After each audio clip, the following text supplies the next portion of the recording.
12 घंटे 3 हादसे और 150 लोगों की मौत। जी हां, शुक्रवार रात से शनिवार सुबह तक भारत समेत सऊदी अरब में 3 हादसों ने 150 लोगों की जिंदगी को मौत की गोद में सुला दिया।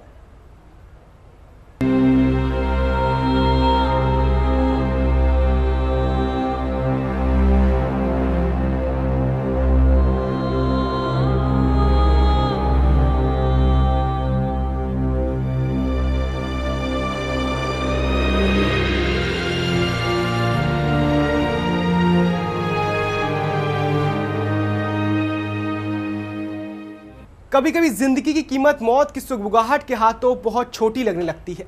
शुक्रवार और शनिवार के अगर हादसों का दिन कहे जाए तो बिल्कुल गलत नहीं होगा। 12 घंटों के अंदर 3 बड़े हादसों ने 150 से ज्यादा लोगों की जानें ले ली।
जो हरम शरीफ मक्का में दुर्घटना घटी थी उसमें ताजा जानकारी के अनुसार 15 भारतीय हाजी घायल हुए हैं और दुर्भाग्यवश 2 भारतीय हाजी जो कि केरला से थे उनकी मृत्यु हो गई है।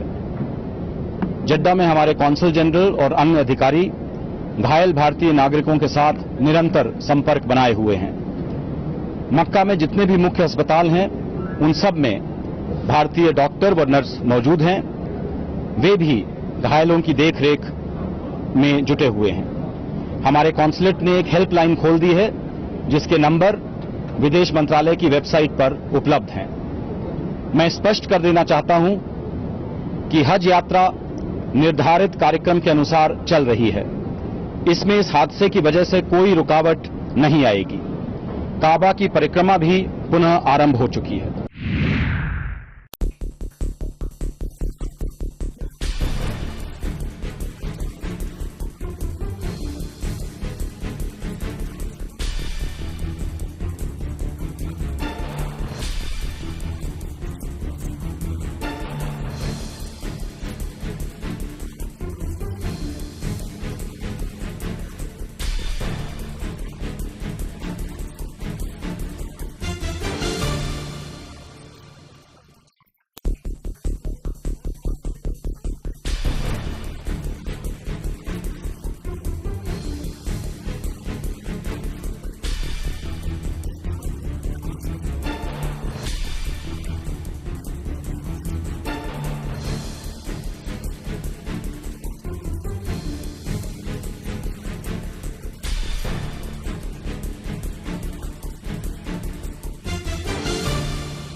सोलापुर डिवीजन में एक मुरटूर स्टेशन है, वहाँ पर ये डिरेलमेंट हुआ है जिसमें 2 महिलाओं की मौत हुई है।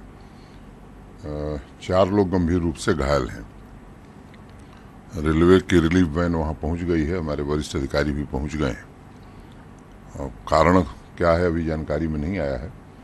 जांच के आदेश दे दिए गए हैं और मौके पर सभी वरिष्ठ अधिकारी मौजूद हैं।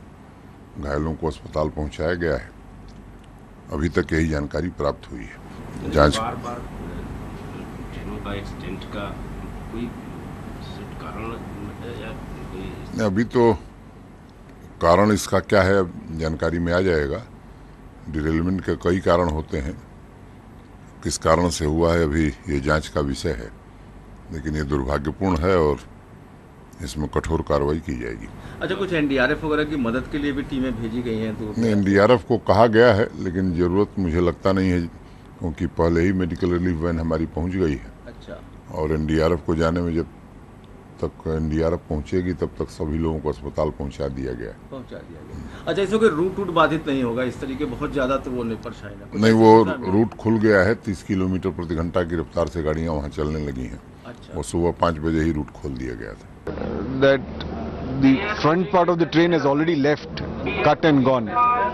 But to our greatest surprise is one more bogie ahead of us got turtled, and a lot of people got injured, and a couple of them were thrown out of the train.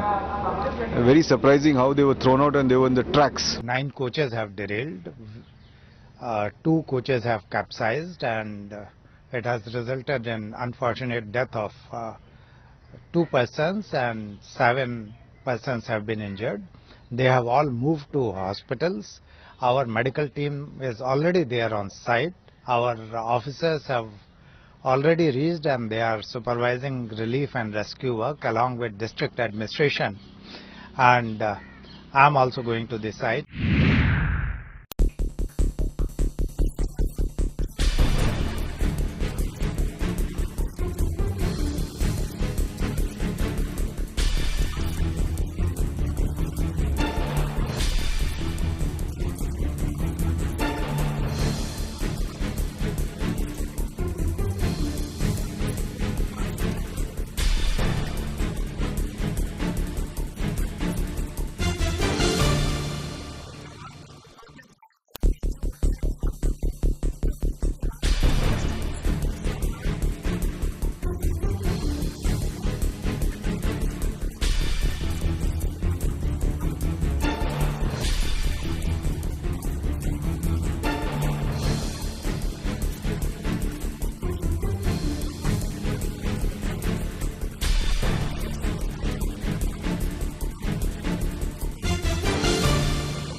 आज ही सुरक्षा के द्वारा मुझे 1 घंटे पहले सूचना प्राप्त हुई है कि पटेलाबाद जिला झाबुआ में एक होटल है, सेठिया होटल, उसमें सिलेंडरों के फट जाने के कारण अनेकों लोग मृत्यु के शिकार हो गए हैं और घायल हो गए हैं।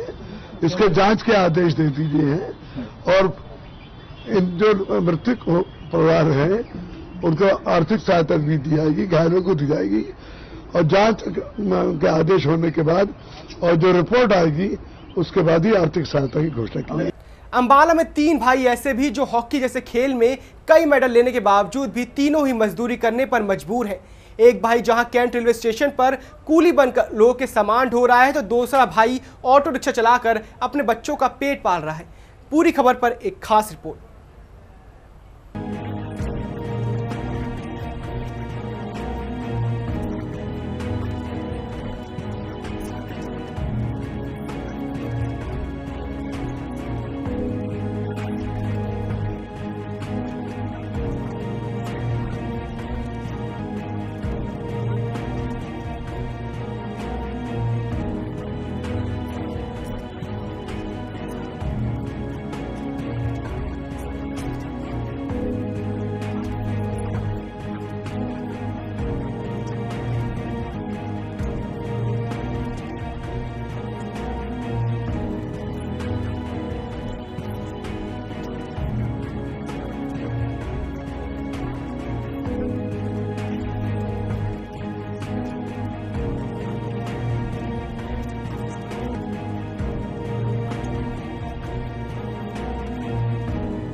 मैं 1993 से खेलना स्टार्ट करा था, जो कि मेरी पहली स्टेट थी गुड़गांव में।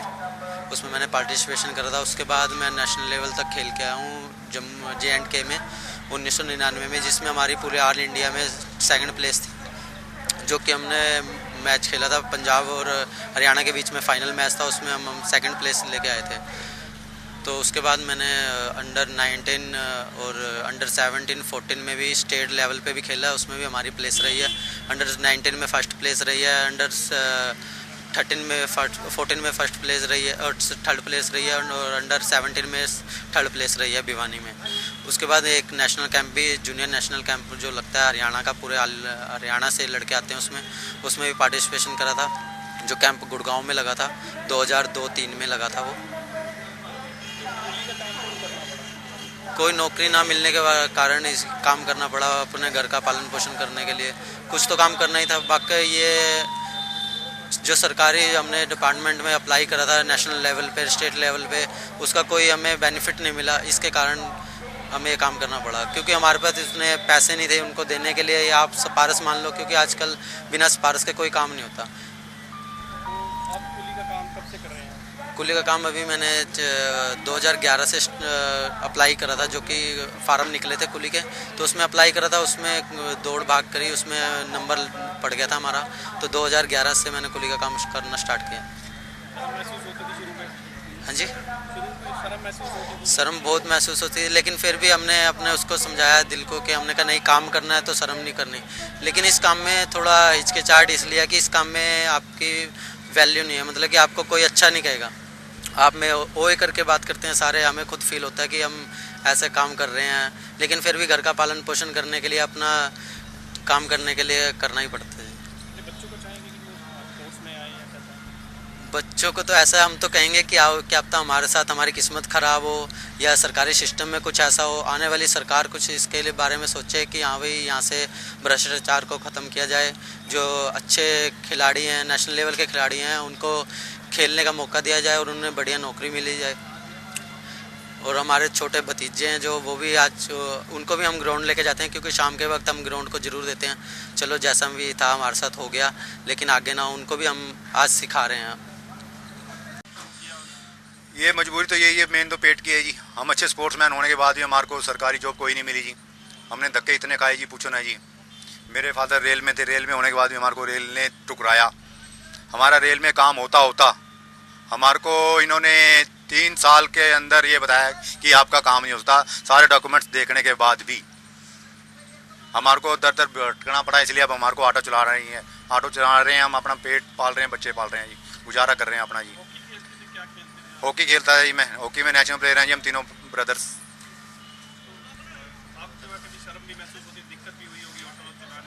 नहीं, अब शर्म क्या करें जी, अब पेट तो पालना ही है जी अपना भी, बच्चों का ही क्या करें। अब ये जरूरी है जी पेट के लिए। तो क्या चाहते हैं कि सरकार अभी मदद करे, तो आप करने को सरकार कुछ भी कर सकते हैं जी, अभी भी हमारी मदद कर सकती है जी। अभी भी हम इतने ट्रेंड हैं जी खेलने के लिए, अगर अभी भी हमारे को किसी मैदान में उतार दो तो हम दूसरी पक्ष वाली टीम की ऐसी तैसी फेर देंगे जी।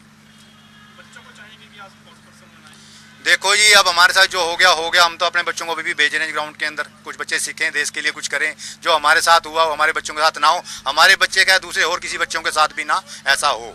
हम तो ये चाहते हैं जी। प्रशासन बहुत कुछ कर सकता है। अब प्रशासन ऐसा होता है जी, ऐसे हो के हाथों में बागडोर दे जाता है, जिन्हें ABCD भी नहीं आती स्पोर्ट्स की। ऐसे में हाथ में बागडोर नहीं देनी चाहिए। अब भूखे को ही पता होता है क्या रोटी होती है, क्या भूख होती है। और इस खास बुलेटिन में फिलहाल इतना ही।